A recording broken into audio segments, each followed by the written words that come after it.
finally get to share Google's vision for the future of games. So is Stadia actually the future of games? It's been a year since they've launched. We should have a good indication of whether or not they actually came out with anything worthwhile. Speaking of worthwhile, I gave them $80 of my hard-earned money in the last year. I got 3 months for free because that's what you get when you bought the Founders Edition, and then they gave everybody an extra 2 months because they screwed everything up so royally at the very beginning. It's kind of ridiculous, but has it gotten better? Let's talk about that after I tell you how I'm going to pay for that $80 I spent on Stadia with today's video sponsor, .tech Domains, which, my friends, I'm sure you know, it's the holiday shopping season. Black Friday is upon us, but .tech Domains wants to do something a little bit different for you. They want to make sure that you're just going to enjoy yourself this year. 2020 has been something of a crap fest, and they want to make sure that you tech people have a reprieve from that. So they've launched a Black Friday website where they are giving away up to $15,000 in prizes just for you solving a few brain teaser puzzles that are on the website. You could get a PS5, you could get a custom gaming computer worth up to $5,000, and all they're asking for is your email to notify you. It's an effort that I highly appreciate this holiday season. 2020 has been rough, and .tech Domains just wants to make sure that your life is a little easier. So if you go to the Break the Code website for .tech Domains, it's running until December 2nd, where you'll be able to enter into all of these brain puzzles and potentially win one of the prizes worth up to $15,000 total in giveaways that's happening right now. .tech Domains just making this holiday shopping season a little bit brighter. Now, there's no question that in the last year since Stadia has come out, that there's been a completely different change in the world of cloud streaming. Microsoft has launched Project X Cloud, Nvidia has officially launched GeForce Now, and then Amazon has come out with Project Luna. It's officially in beta. I'm going to be testing it out shortly. I'm not going to directly compare it here, but to say that the cloud streaming environment has gotten crowded since Stadia's launch is a bit of an understatement. There are more options than ever for people who don't have a gaming system in their life or don't want to tote one around on the road and just want to play from their browser on a Chromebook or a MacBook Air or just some low-end Ultrabook. It is now easier than ever to play games on any device that you own, regardless of which platform that you choose. And does Stadia actually provide enough that they're gonna stay relevant in that conversation? And my argument, which I guess I'll try to argue for the rest of the video, is yeah, they actually kind of do. Stadia's gotten a lot better in the last year, and I think there's a lot of reasons to support them. However, they are still making a key few mistakes that probably should be disqualify them, but you can kind of look at their track record and see that they're actively trying to improve things, and if you give them the benefit of the doubt, then they might actually help you along the way to come out with a gaming platform that actually makes a whole lot of sense, and you don't have to pay them a monthly subscription fee to actually do it, so that makes it a little bit better. Now, to justify that statement for a second, I think Stadia's biggest boon at this point is the fact that they have Stadia Base, which is essentially a free service that allows you to play games on their platform with no cap on amount of playtime, with no cap on the amount of games that you're allowed to have on their platform. It's just a free kind of PC that you can access whenever you want. Suffice it to say, you have a good enough internet connection in order to do so. It's hard to find another platform that allows you to have that at this point. xCloud costs you monthly. If you want the free version of GeForce Now, you're limited to 1 hour of gameplay if there's enough room on the server, but if there isn't, then you kind of just have to wait. Stadia Base actually provides something of value to a whole lot of people, but as you may remember from my last update video on Stadia, which I did back in February when I initially got charged by them, they didn't even launch Stadia Base at that point. But I really think at this point, that is where Stadia's real money lies, is in that free version, because it allows you to play games easily with no strings attached, at least at this point. Now, from the get-go with Stadia, I have never been concerned with their latency. You don't use Stadia for multiplayer games. It doesn't make sense. You're adding an extra little bit of latency into that. As a normal gaming casual player, I can tell you for single player games, it's good enough that you're not actively going to notice it in most instances if you are on a decent internet connection, which is more prevalent than not these days. Does this work for people who are out on the farm with ADSL? No. Does this work with people who are actively trying to get a 3G connection on their phone? No. But for just going to a hotel and playing on their Wi-Fi, you're more often than not going to be fine with Stadia. Even in games like Celeste, where you actually need to have a quick trigger finger to make sure you're not dying, it's usually your skill level that's going to determine whether or not you die, rather than any sort of input lag on Stadia.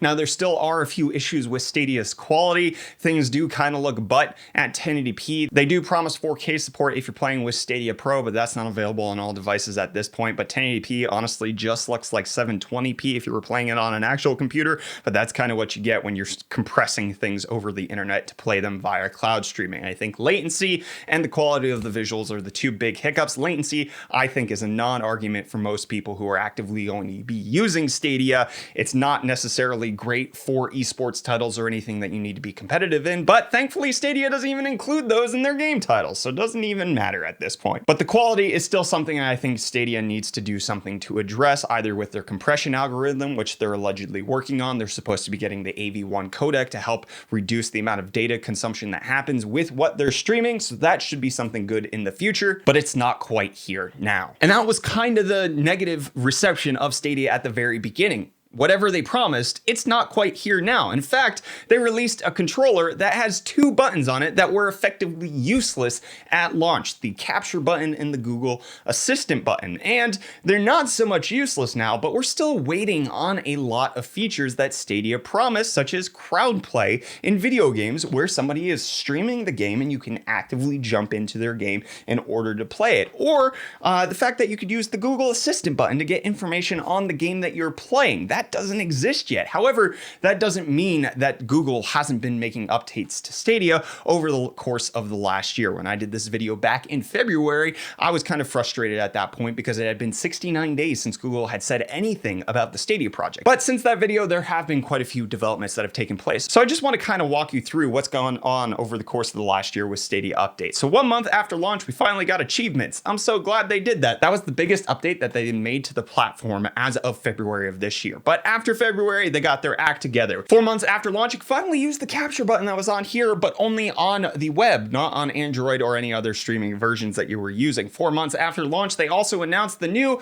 lead of their Playa Vista studio, which was an executive producer of God of War, but there has been no information on that since launch. 5 months after launch, we finally got Stadia Capture on Android, and then also that same month, they launched Stadia Base for free, which saw the Destiny 2 player count on Stadia go up 400%. 7 months after launch, we got a really terrible workaround to use Stadia on Android TV, even though I'm going to clue you in on something. Google actually makes Android TV. Guess who launched the week prior an Android TV app? Yeah, it was GeForce Now. NVIDIA had an Android TV app before there was an even official one for Google Stadia. That same month, we finally got the Assistant button to work. Huzzah! But it doesn't work the way that you think. It's just normal Google Assistant stuff, not Stadia-specific game stuff. Good job. And then also that same month, we finally got Wi-Fi controller support on Android, something that they said should have been there at launch. 8 months after launch, they finally started testing Stadia direct streaming to YouTube as well as crowd play, where gamers could play with a streamer. However, we found out that it's game specific. Developers have to program it in, and it's likely never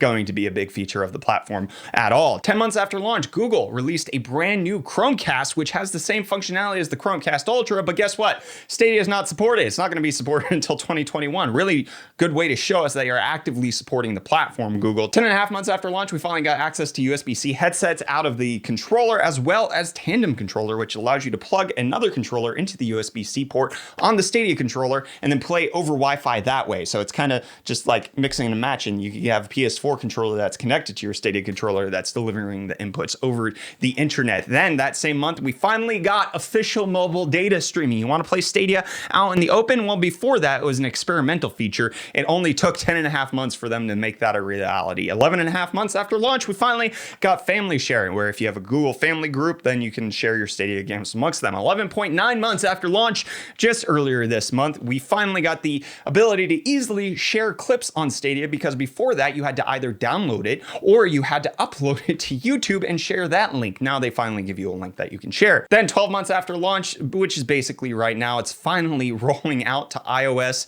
being able to stream it over Safari. Part of that is Apple's fault. They've kind of been a turd to Microsoft and Google and NVIDIA on the whole game streaming thing. So it's not necessarily Google's fault that it's only coming out now, but it's been a year. So that's a lot of updates. One of the big updates that Google said was coming this year, especially since that 1 year ago today, they only had 22 games at launch, was that they were going to have 120 games by the end of 2020. Well, did that promise check out? I counted.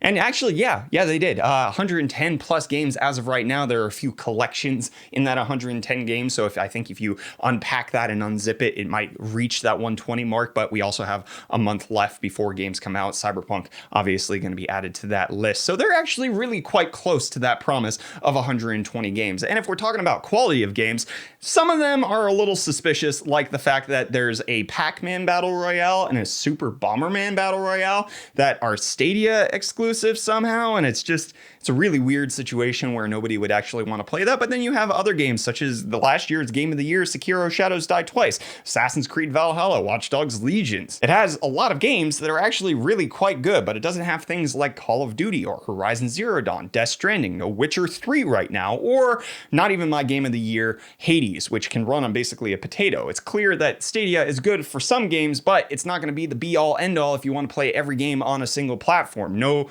platform right now kind of gives you that. The thing that Stadia does different than other cloud services like xCloud or Amazon's upcoming Luna is that you actually own the games. You're able to purchase them directly and then you have access to them no matter what. Whereas with Game Pass and Luna, you're kind of subject to whether or not the developers actually want to even include it on the platform. This is also something that we saw happen to GeForce Now. They had tons of games that were supported at launch, and then slowly but surely, as game companies realized that they weren't getting a cut of what Nvidia was doing, they removed their games from the platform. Stadia doesn't seem to be subject to that as of right now, which is kind of a boon. You buy the game, you play for free on Stadia free, you get access to 1080p 60 FPS streaming hardware at no cost to you. That's kind of really the benefit of Stadia. It's the free access to hardware, where the competitors, GeForce Now, offers that, but at a 1 hour cap. But that doesn't mean that Google is in the right on everything. There are quite a few issues that I still have with them. There's still no Google Assistant feature to give you in detail information on what's going on in the game. The YouTube streaming integration that they kind of promised for streamers is basically going to be left out to dry because it's dependent on the game developers, and that's not going to happen. There's no word on what the Playa Vista studio is working on, even though the fact that they're committing that they're going to be supporting a lot of stuff until 2023. Just the lack of communication from Google on this has not really bode well for people being comforted in their ability to buy games on the platform. Sure, Stadia has the ability for you to own the game, but what good does that do when it's another canned project like Google Plus and you're actually not even able to play it on the platform anymore, even though you own it? And I just think with the launch of GeForce Now, Amazon Luna, and Microsoft's xCloud with Game Pass, it's clear that Stadia has the weirdest business model out of the bunch. Access to one game on one platform that may inevitably fail, but you get to use it for free. Whereas with GeForce Now, if Nvidia decides to shut it down, you still own the game on Steam or Ubisoft or Epic Games, wherever you're playing it from. And then they're doing really weird promotions like, get this, if you want to buy Cyberpunk right now on their platform, they'll give you that $100 bundle for free, which is the most backwards way of doing it, because instead they should say, if you sign up to Stadia Pro, which is $10 a month, we'll give you a $60 game for free. Shipping a digital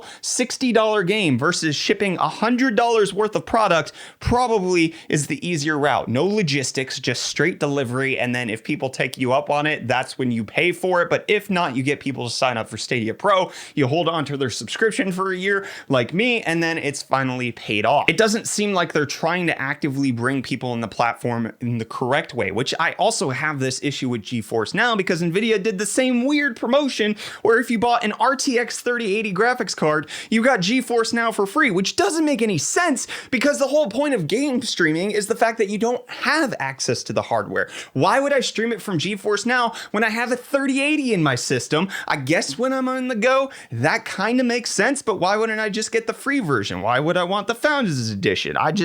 It's a strange move that it doesn't seem like the marketing people behind these game streaming services know who they're pitching it to. I just fundamentally disagree with that. You want to get the people on your platform and playing there. People who have only an APU in their system, the Ryzen 3 3200G people who can't actually play Cyberpunk at decent settings. You want them on Stadia. You don't want the people with an RTX 3080 on Stadia. And I have to say, my biggest damn complaint for Google Stadia, this one just baffles my freaking mind. I can't understand it at all. There is no search functionality on the store with Stadia or even amongst your game, whether you're on the web browser or you're on your app. The largest search engine in the world doesn't allow you to search games on their game platform. What the hell is that? GeForce Now allows you to search your games. How is this possible? How does a search engine not have search on their platform? I don't get it. And then not to mention the fact that one of their, executives says that streamers should be paying publishers for the ability to even stream their games, which is obviously a garbage take as it is. We won't get into that, but Stadia provides something that I still kind of like the promise of.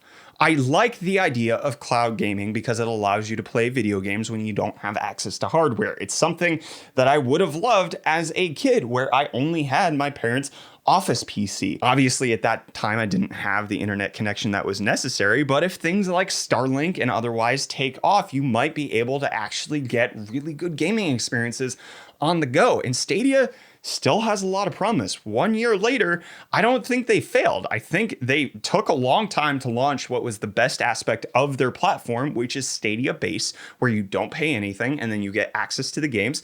But it still leaves that question in a lot of people's mind of, what if I buy it and Stadia fails? How do we keep going? Do I get a refund for all of the games? Will these transfer to other platforms where I actually am going to be able to play them once the service goes down? It's hard to answer that question. And I think that's something that I would have at the back of my mind if I wasn't doing this for YouTube content. But as it stands now, I mean, it's the best free place to play games. You don't get free games, but you get free access to a 10.7 teraflop GPU. Now, there's still questions of the quality that's coming out of that 10.7 teraflop GPU, but it's at least running smoothly. I haven't really had that many frame rate hiccups that have been going on. And the largest game that should really appeal here is obviously Cyberpunk 2077. But I do think that one of the reasons Cyberpunk got delayed till December 10th is the fact that they still had to program for Stadia. And in fact, Tim Sweeney of Epic Games came out and said, we're not putting Fortnite on Stadia because that's another platform to develop for. It's just too damn much. And it does seem like that's what happened with Cyberpunk. They came out and their announcement when they delayed it from the November 19th launch day and said it's just too damn much. It's going to be December 10th until you get the game. And this is after we were told that Cyberpunk wasn't going to launch on Stadia at the same time, because originally the release date was back in April. Don't know if you remember that. And the Stadia version was slated for end of the year. Together got delayed till the anniversary of Stadia, November 19th, and they were like, yeah, it's definitely launching at the same time. And then CD Projekt Red came out and was like, we're having a hard time developing for all these people.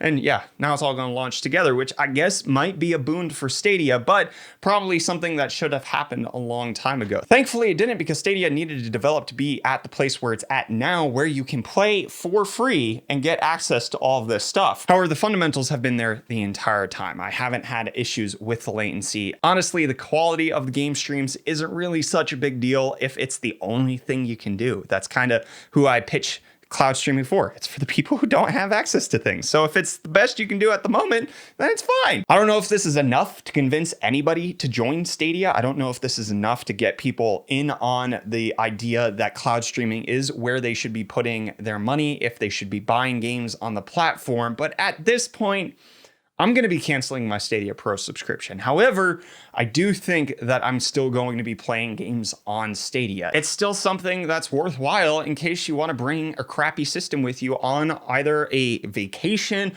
or you're on the road for work. Being able to just load up your Chrome browser and play Red Dead Redemption 2 or Cyberpunk on even the lowest end platform available is useful. So that's kind of where I'm at with Stadia after 1 year. I'm tired of paying for it, but I'm not done with the platform just yet.